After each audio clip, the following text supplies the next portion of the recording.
Ignorer ses rêves peut ouvrir la porte au désastre. Bienvenue à tous et à toutes sur votre chaîne Zion, une chaîne consacrée à l'enseignement biblique. Et depuis peu, nous avions commencé à parler sur le rêve.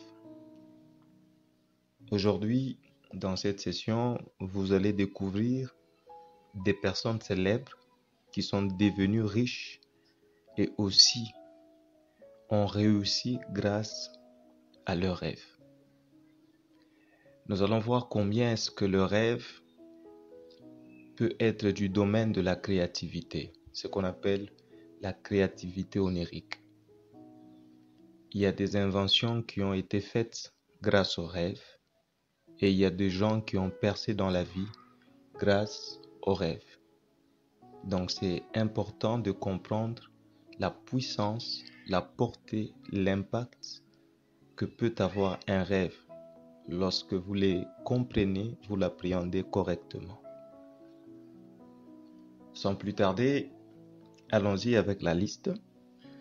Et mention spéciale, dans cette session, j'ai pris de personnages non bibliques pour vous faire voir ou vous montrer combien est-ce que le rêve transcende la dimension biblique. Le premier personnage, c'est Jack Nicklaus. Sûrement que vous ne le connaissez pas. C'est le champion du monde du golf. Vous devez comprendre que les rêves sont connus pour aider les gens à résoudre des problèmes scientifiques ou à s'améliorer dans un domaine bien précis de la vie. Et Jack Nicklaus va faire cette expérience. Qu'est-ce qu'il raconte? Qu'un jour, il va faire un rêve et dans ses rêves, il avait une posture un peu différente pour swinger, en fait. Le swing, c'est l'action par laquelle plutôt le joueur frappe la balle dans le sport de golf. Alors, dans le rêve, il voit que la posture qu'il adoptait pour faire le swing était totalement une posture inhabituelle. Lorsqu'il se réveille, il va à l'entraînement, il essaie la posture qu'il avait vue dans le rêve et il va voir que le résultat sera phénoménal. Et c'est de cette manière que Jack Nicklaus a atteint le sommet du sport de golf en changeant sa posture dans le swing, en changeant sa posture pour swinger ou pour faire le swing. Voilà. Le deuxième personnage, c'est François d'Assise, fondateur de l'ordre de franciscains. Qu'est-ce qu'il relate? Il avait besoin de la faveur du roi et plutôt du pape Innocent III, mais avant qu'il n'aille rencontrer le pape Innocent III, j'ai la tendance de vouloir dire François. Alors, Saint François d'Assise va rêver qu'il est en présence d'un arbre avec de branches épaisses.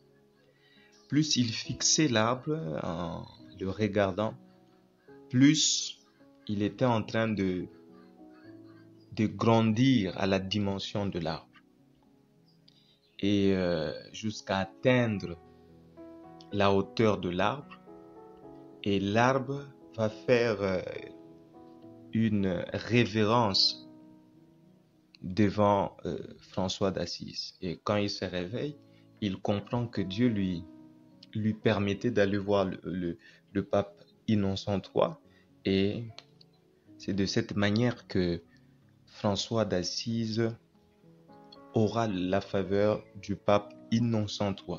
Donc le rêve de François lui a apporté la reconnaissance et la faveur du pape. Comprenez combien est-ce que le rêve peut tout changer. Le troisième personnage, c'est Olivier Cromwell. qui est Olivier Cromwell, fondateur du Parlement anglais. En fait, qu'est-ce qu'il relate? Quand il était jeune, il rêvait qu'une grande silhouette féminine lui disait toujours un jour il serait le plus grand homme d'Angleterre. Or, à l'époque, être le plus grand homme d'Angleterre, c'est être le roi. Or, lui n'était pas de la lignée royale. Donc, ça semblait un peu paradoxal. Jusqu'en 1648, après une guerre civile sanglante, le roi d'Angleterre fut disgracié. Et Cromwell devint plutôt le plus grand homme d'Angleterre avec le Parlement britannique. Le Parlement britannique. Le rêve de Cromwell l'a préparé à la grandeur. Donc, par moment, votre rêve peut vous préparer à quelque chose de plus grand. Quatrième personnage, Elias Howe, inventeur de la machine à coudre. Même la machine à coudre doit son invention à un rêve. Elias Howe travaillait comme opérateur de couture et voulait trouver un moyen de lui faciliter le travail. Une nuit, il a rêvé qu'un roi sauvage lui ordonnait d'inventer une machine à coudre. Après avoir essayé dans le rêve sans succès son invention, la tribu de ce roi sauvage a menacé de le tuer avec des lances. Juste avant que ces sauvages, permettez le terme, ne puissent les transpercer avec leurs lances, Elias va remarquer que à la pointe de chaque lance de ces sauvages-là, il y avait un trou.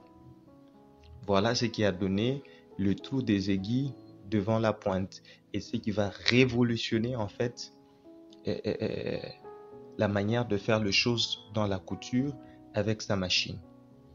Donc un simple détail dans le rêve a amené le génie de Elias à concevoir quelque chose qui va nous servir jusqu'à maintenant.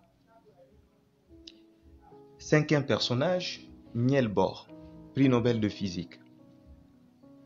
Niels Bohr essayait de comprendre à une époque où il y avait ce qu'on appelait la théorie, le modèle atomique, la théorie du modèle atomique. Vous savez que la matière est constituée des atomes. Et les scientifiques, à une certaine époque, ont commencé à essayer de comprendre la nature et la structure de l'atome.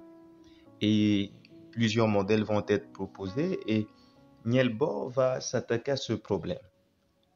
Finalement, une nuit, il a fait un rêve. Ce rêve consistait, il a vu un soleil composé de gaz brûlant avec deux planètes en orbite autour de lui, attachées par de fils fins. C'est là, quand il se réveille, il comprend quelque chose dans son intelligence. Et pour lui, ce système solaire qu'il a vu dans le rêve, c'est la structure de l'atome. C'est que l'atome est constitué d'un noyau et autour de ces noyaux tournent les électrons comme de petites planètes. Et voilà, c'est la solution qu'il avait donnée et ça marche. Le sixième personnage, c'est Kekulé. Kekulé, c'est le père de la chimie organique. Et celui qui a découvert la structure du benzène. Et comment est-ce qu'il est parvenu à élucider la structure du benzène? En fait, à cette période, tout le monde, lorsque on veut étudier une molécule, on doit savoir comment cette molécule est formée. Et tout le monde connaissait l'existence du benzène, mais pas la structure du benzène. Maintenant, on essayait de proposer plusieurs structures par rapport au benzène et Kekulé aussi va s'attaquer à ces problèmes. Et là, il va faire un rêve où il voit un serpent se mordre la queue. Donc, on appelle ces serpents Ouroboros. Et quand il se réveille, il comprend que la structure du benzène doit être un cycle fermé, comme vous montre l'image. Il y a aussi un autre personnage, Otto Lowy, prix Nobel de physiologie en 1936. Il a eu le prix Nobel de physiologie grâce à ses travaux sur la transmission chimique de l'influx nerveux. C'est au travers un rêve qu'il va découvrir les effets de l'acétylcholine sur la transmission de l'influx nerveux. Donc voilà, plusieurs personnages, et je voulais terminer avec deux personnages aussi très célèbres, voulais-je dire. Vous avez Abraham Lincoln. À la veille de son assassinat, il va faire un rêve.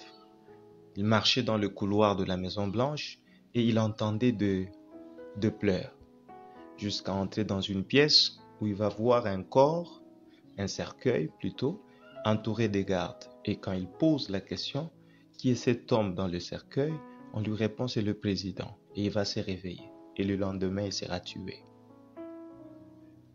Et le dernier personnage, non de moindre, c'est Albert Einstein. Comment est-ce qu'il a eu à appréhender la dimension de ce qu'on appelle la théorie de la relativité?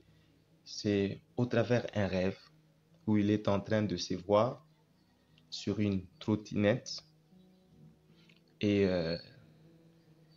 il planait plus vite que la vitesse de la lumière. Et c'est de cette manière qu'il va